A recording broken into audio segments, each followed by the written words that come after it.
सुप्रभात बच्चों, मैं आपकी हिंदी की अध्यापिका पूजा श्रीवास्तव आज आपको हिंदी में एक नया पाठ पढ़ाने जा रही हूँ। आज हम लोग हिंदी फर्स्ट में देखते हैं आज हम लोग कौन सा पाठ पढ़ने वाले हैं। आज हम लोग पढ़ेंगे बच्चों पाठ 3। पाठ का शीर्षक है हिमालय की बेटियाँ, जो कि एक निबंध है।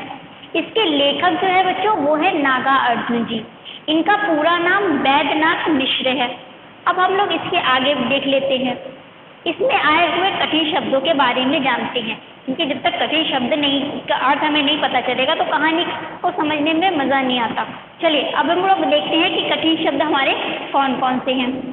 तो हमारे बच्चों कठिन शब्द के अंतर्गत आ जाता है गंभीर यानी कि शांत, संभ्रांत यानी कुलीन अच्छे कुल की, कौतूहल यानी कि जिज्ञासा, विस्मय आश्चर्य, बंधुर यानी कि मुकुट, अधिक काय यानी कि पहाड़ के ऊपर समतल भूमि, फिर है प्रतिदान यानी कि लौटाना, लोक माता यानी कि कल्याणकारी, सुधारी यानी आलस, अनुपम यानी अनोखा।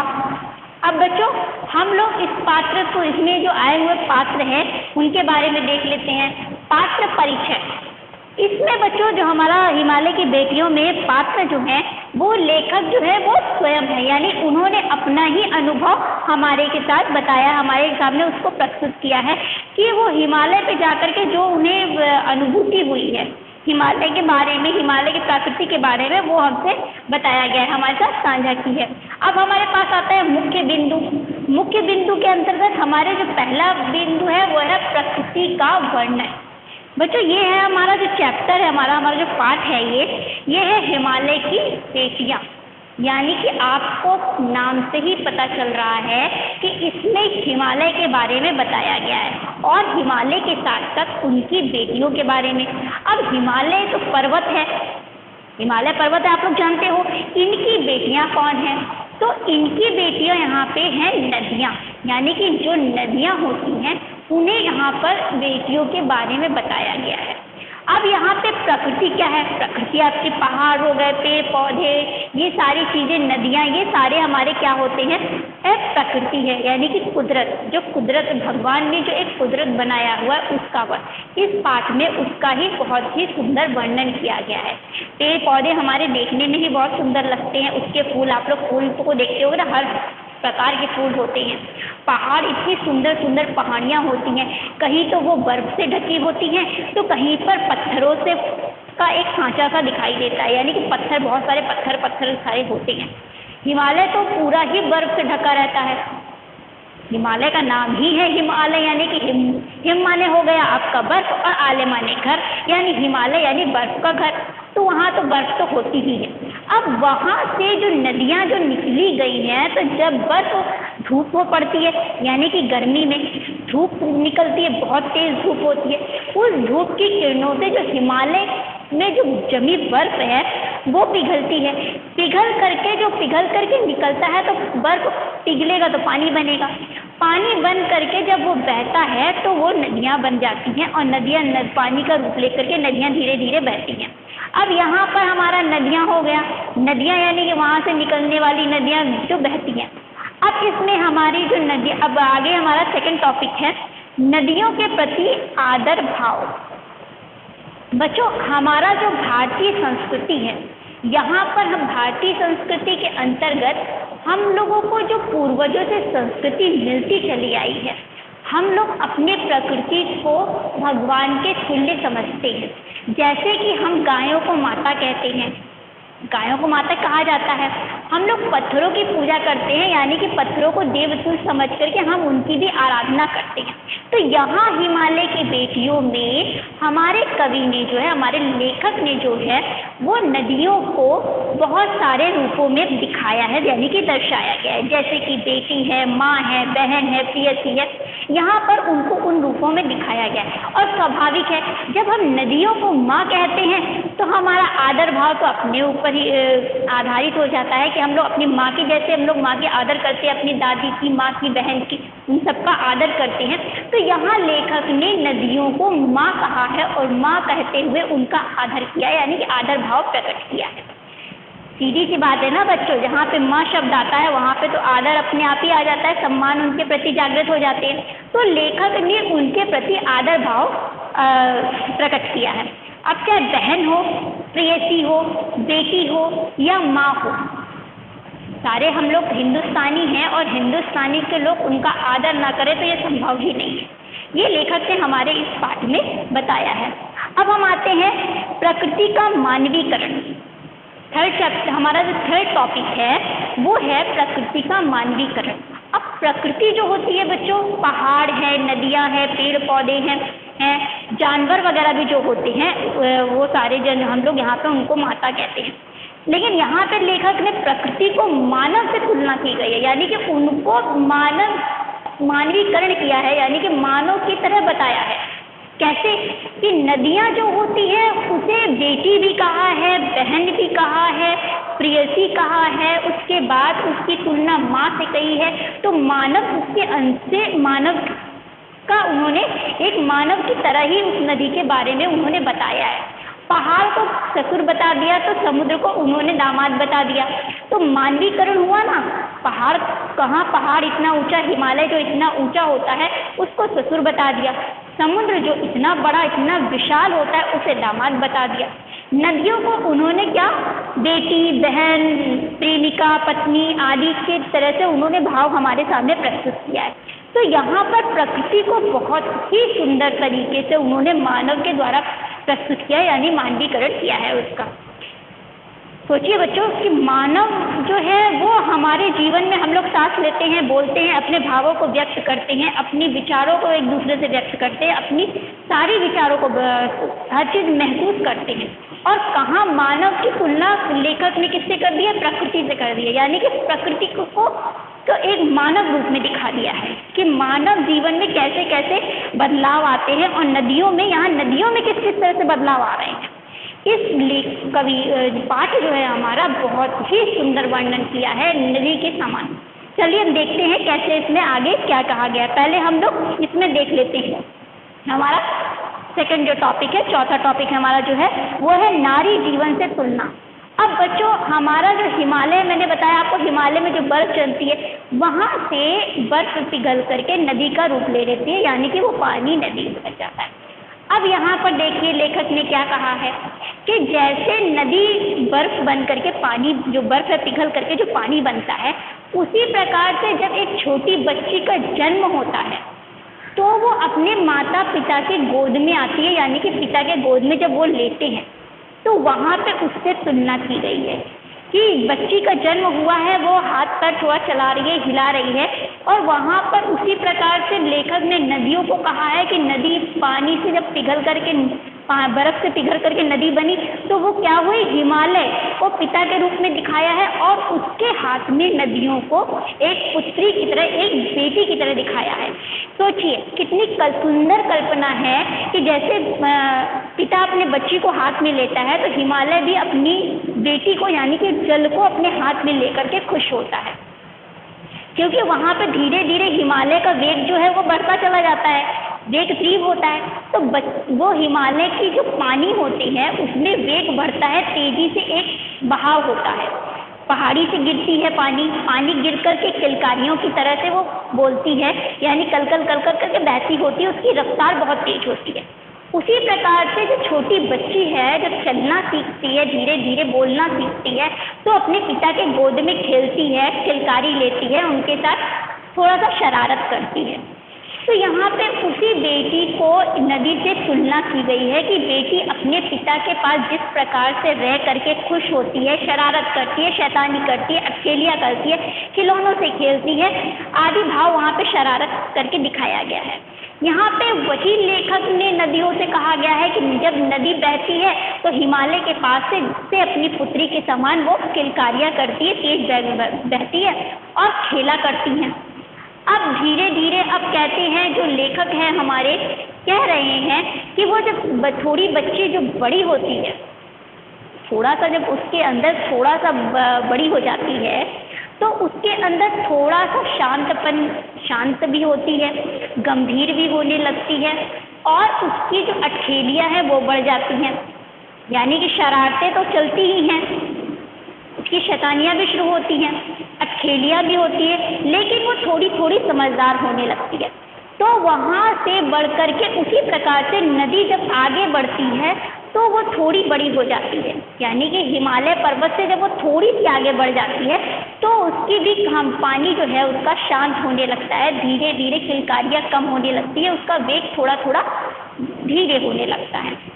यहाँ पे कितना सुंदर वर्णन किया गया है एक नारी के जीवन से, समझ में रहे आप। तो आगे जब लड़की जब थोड़ी बड़ी होती है, यानी कि 17-18 साल की मान लो हो जाती है, तो वो क्या होती है, एक प्रेयसी के रूप में भी उभरती है, एक सुंदर नारी के रूप में प्रस्तुत होती है, और उसके अंदर थोड़ा ठहराव आ जाता है, यानी चीज़ों को वो समझने लगती है।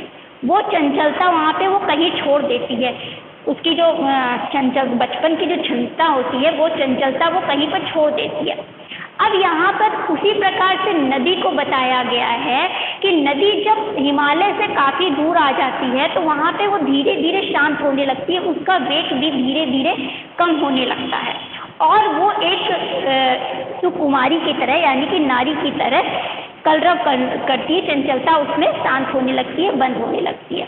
तो यहाँ पर उसको एक कुमारी की तरह, एक प्रेयसी की तरह दिखाया गया है।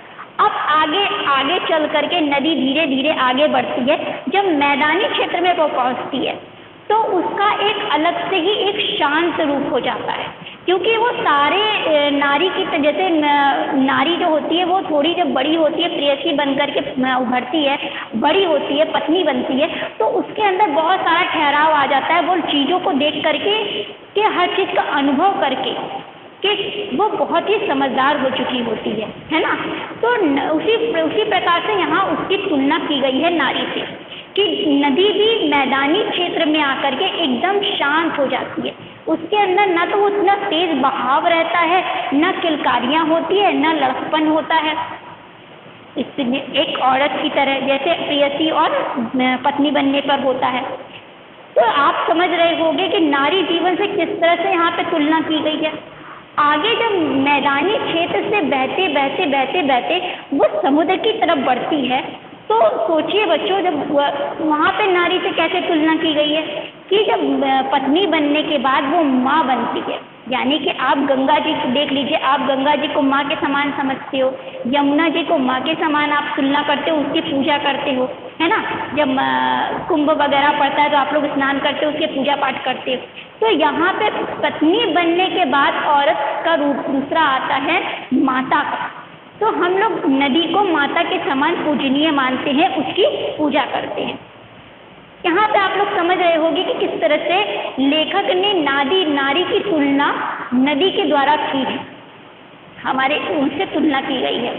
यानी कि पहले लड़की क्या होती है, बच्ची होती है, बच्ची से थोड़ा थोड़ा उसमें यौवन आना शुरू होता है, यौवन के बाद प्रेयसी पत्नी का रूप धारण करती है, उसके बाद वो माँ का रूप ले लेती है।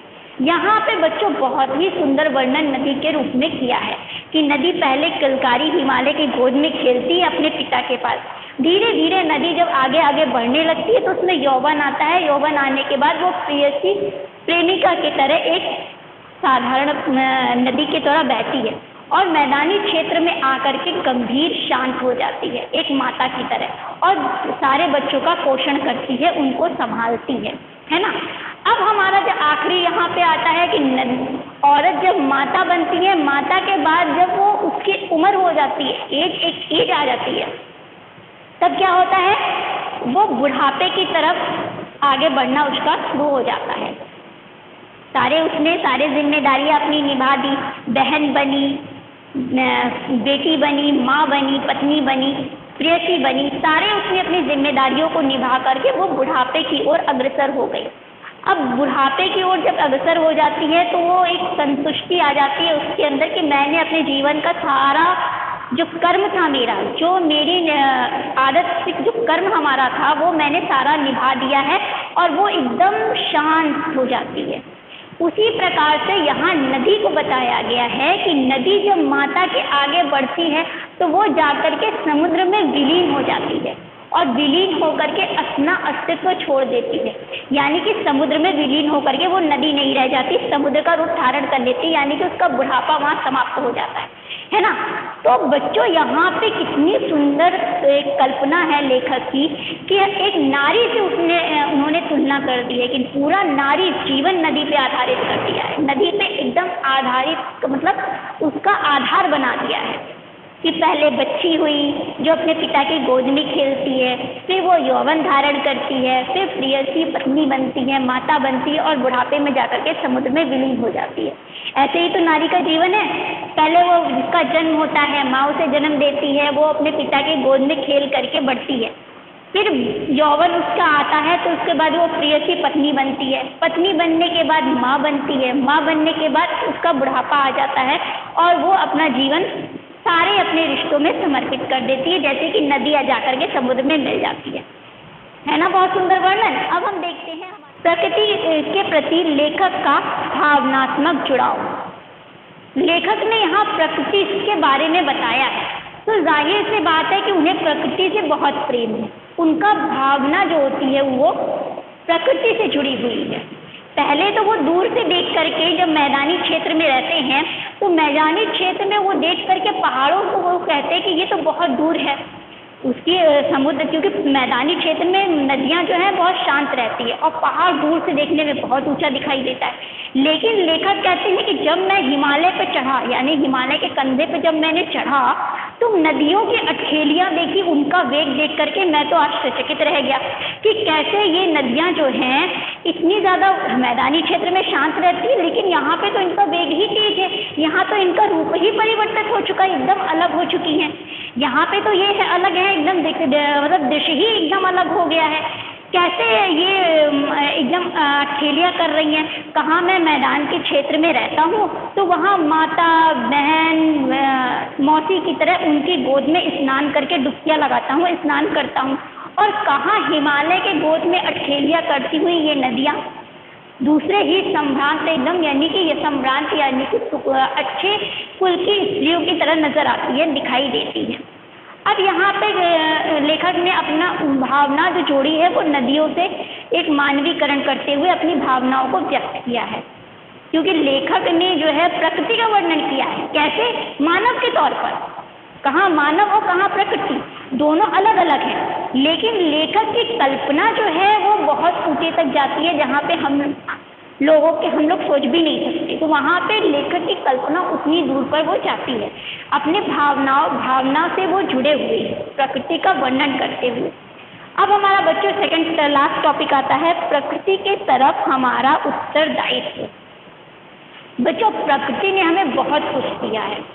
जब हम सांस लेते हैं तो हमें प्रकृति से ही वायु मिलती है ना, जल मिलता है, जल से ही हमारा जीवन है। अगर हम कुछ देर पानी ना पिए तो सोचिए कितना बुरी हालत हम लोग से हो जाती है। और प्रकृति से ही हमें भोजन भी मिलता है, फल फूल अनाज सब प्रकृति के द्वारा ही हमें मिलते हैं। ऑक्सीजन यानी कि जो मानव की सबसे ज़्यादा ज़रूरत की चीज़ें हैं, वायु हो, जल हो, भोजन हो, वो कौन देता है हमको? प्रकृति देती है। प्रकृति आपदाओं से भी हमें प्रकृति ही बचाती है। तो हमारा कर्तव्य बनता है प्रकृति की तरफ, यानी कि हमारा एक उत्तरदायित्व, हमारी जिम्मेदारी बन जाती है कि हम प्रकृति को जो है क्या करें, उसको हम संवारें, समझाएं। यहाँ पर बताना चाहूँगी बच्चों कि हमारी जिम्मेदारी बनती है कि हम पानी को सेव करके रखें, पानी को सुरक्षित करें। और हमारा जो है, अब पानी को जब सुरक्षित करेंगे तभी तो भविष्य में हम लोग को पानी मिलेगा, हमारे जो आगे आने वाली पीढ़ी है उसको पानी मिलेगा। अगर हम सारे जो प्रदूषण आजकल हम लोग कर रहे हैं, वायु जो प्रदूषित हो जाएगी तो हम लोग सांस में लेने में दिक्कत होगी, भविष्य में सांस भी नहीं ले सकते हैं। प्रकृति को अगर हम इसी तरह से भूमि को खनन करते रहे, भूमि को आपदा आती रही तो भूमि से हमें अनाज भविष्य में नहीं मिलेगा। तो हमारा उत्तरदायित्व बनता है कि हम प्रकृति से अगर कुछ लेते हैं तो उसका संरक्षण भी करें, उसको भी हम लोग सुरक्षित करें। ये हमारी और आपकी जिम्मेदारी है, ना कोई बाहर से नहीं आएगा, एलियन आकर के नहीं सुरक्षा देंगे इसको हमको ही सुरक्षित करना पड़ेगा। हमें ही जो हम लेते हैं, अगर हम एक फल लेते हैं तो हमारा दायित्व है कि हम उसके बदले में पेड़ लगाएं, ऑक्सीजन को शुद्ध करें। तो यहाँ हमारी जिम्मेदारी बनती है ना। चलिए, आशा करती हूँ तो आप भी अपने कर्तव्यों को पूरा करेंगे, उसका उत्तरदायित्व समझेंगे। अब हमारे आते हैं पाठ का सार में।